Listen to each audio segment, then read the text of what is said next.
My name's Caleb, and I've never been great at fitting in. Growing up, I was the kid who'd rather sketch in a notebook than kick a soccer ball.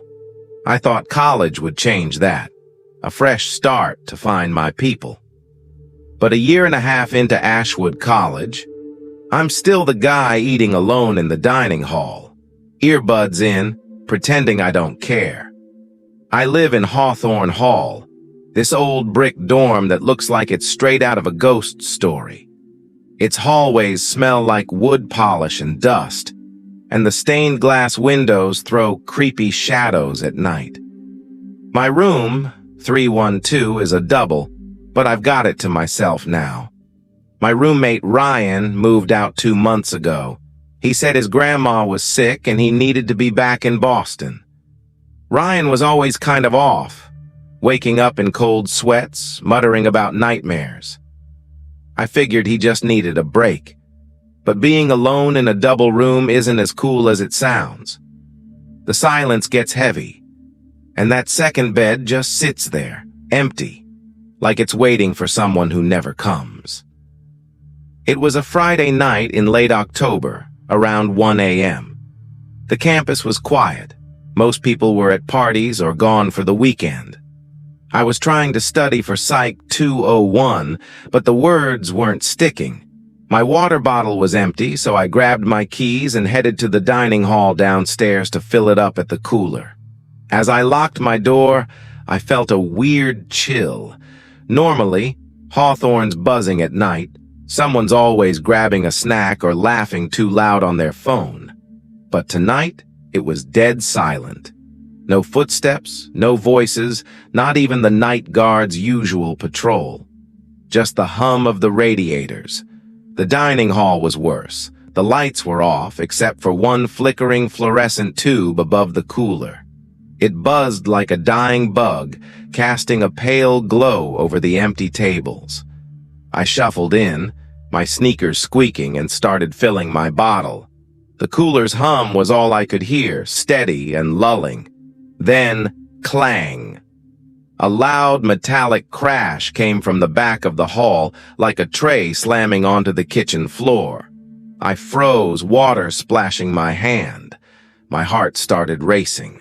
I looked around, but the hall was empty. No cooks, no students, just shadows. The bottle slipped from my grip, hitting the floor with a thud and rolling away. I didn't think. I snatched it up and ran for the stairs, my pulse pounding. As I climbed, I swore I heard footsteps behind me, quick, uneven, matching my pace. I didn't look back. You don't look back. Back on the 3rd floor, I stopped, gasping for air.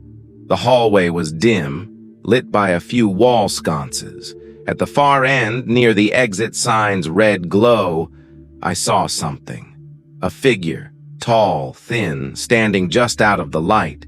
It didn't move, but I felt it watching me, like a weight pressing on my chest. I backed toward my room, keys shaking in my hand, not daring to blink. I could have sworn it leaned forward as I unlocked the door. I slipped inside and slammed it shut, my heart hammering. I stood there, listening. Nothing. No knocks, no steps. Just silence. I chugged some water, trying to calm down. Maybe I was just tired. Midterms had me running on coffee and no sleep. I glanced at Ryan's empty bed, its bare mattress glowing in the moonlight. It didn't just look empty, it looked wrong, like it was daring someone to lie down. I turned off the lamp and crawled into bed. The room felt colder. The kind of cold that sinks into you. I told myself it was nothing. I'd sleep it off and laugh about it tomorrow.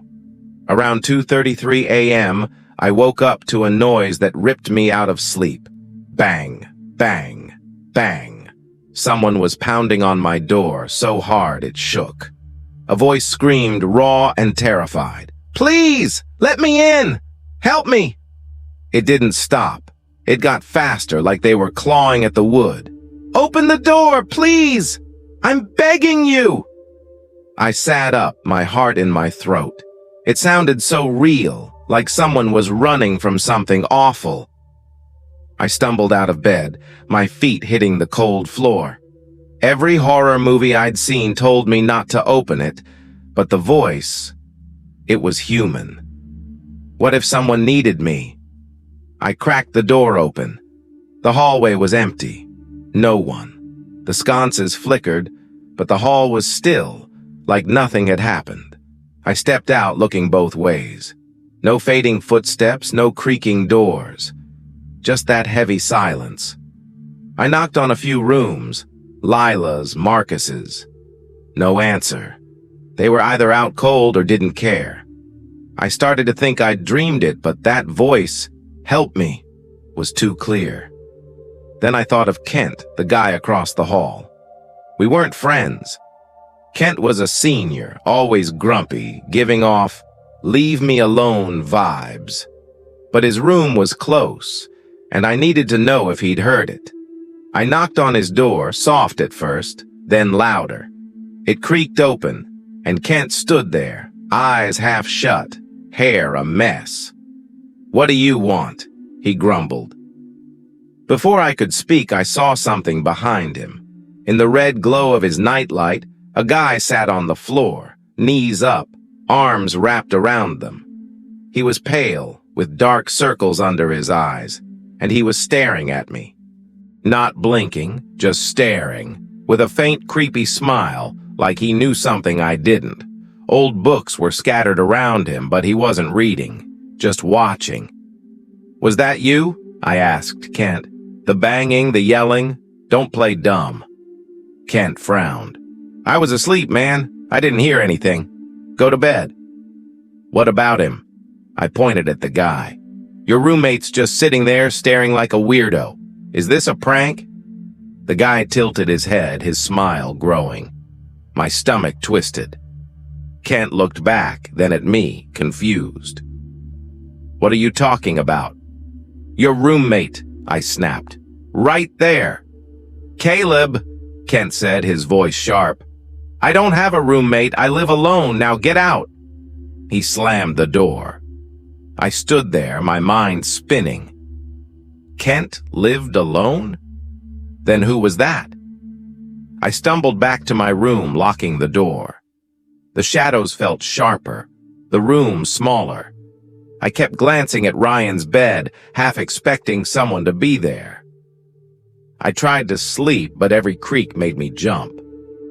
Around 3 a.m., I noticed a smell, rusty, like old metal, mixed with something sour. It was coming from the corner by the closet. Then I saw them, 2 white eyes, red-veined, glowing above the closet door. They didn't blink, just stared, holding me in place. I couldn't breathe, couldn't move. The longer I looked, the realer they got. A sharp giggle came from behind me, low and jagged, like it hurt to laugh. I spun around, nearly falling. By the thermostat, a figure stood, its fingers brushing the wall. It was too tall. Its arms and legs bent wrong, like they'd been stretched. Its skin was dark, patchy, like burned cloth. Its face had no eyes, just black holes, and a mouth sewn shut with thick thread. It tilted its head, the threads pulling tight. I screamed, scrambling back. It lunged, its fingers grazing my leg, cold and slimy. I dove for the door, slipping on the rug, my knee hitting the floor. It grabbed my ankle, nails digging in. I kicked hard, feeling something soft give way, and yanked the door open. I fell into the hall, and the door slammed shut behind me, so hard the frame shook. I didn't go back. I ran to the stairwell and sat there, hugging my knees, until sunlight crept through the windows. When I returned to my room, it was morning. The dorm was normal again. Doors opening, people chatting. My room looked fine. Bed messy, books on the desk. I checked every corner, even under the bed. Nothing. No smell, no eyes. I started to think I'd lost it. Too much stress, not enough sleep. But I had to know. I knocked on Kent's door again. He opened it, looking less pissed but still wary. "You again?" "Who was in your room last night?" I said. "I saw him, Kent. Don't lie." He sighed, glancing behind him. "Caleb, I told you. I don't have a roommate. Never did." I laughed, but it came out wrong, shaky. "I saw him. Pale, creepy, smiling. You're telling me that was nothing?" Kent hesitated. "Look, this place, it's got a past. Back in the 70s, a senior lived here, Elias Morrow. Weird guy, into occult stuff, like rituals and creepy books. They say he was trying to summon something. One night he just disappeared. No body, nothing. The school covered it up, but people still talk." My mouth went dry. "You think my room's haunted?" "I don't know," Kent said.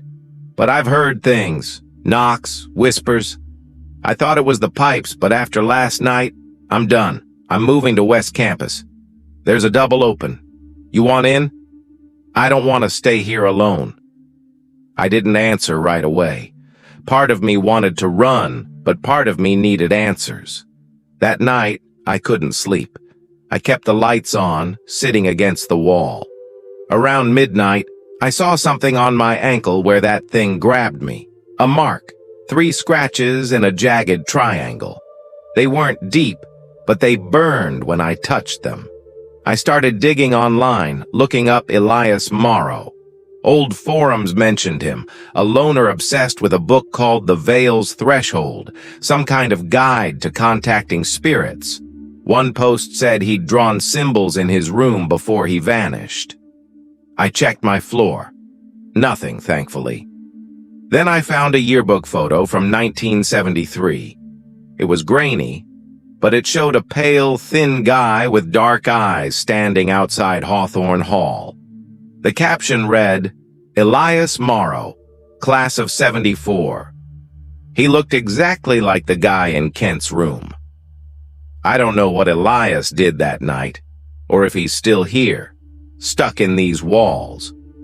But that empty bed in my room doesn't feel empty anymore. Sometimes, late at night, I hear that giggle, low, sharp, and way too close. I'm moving with Kent next week.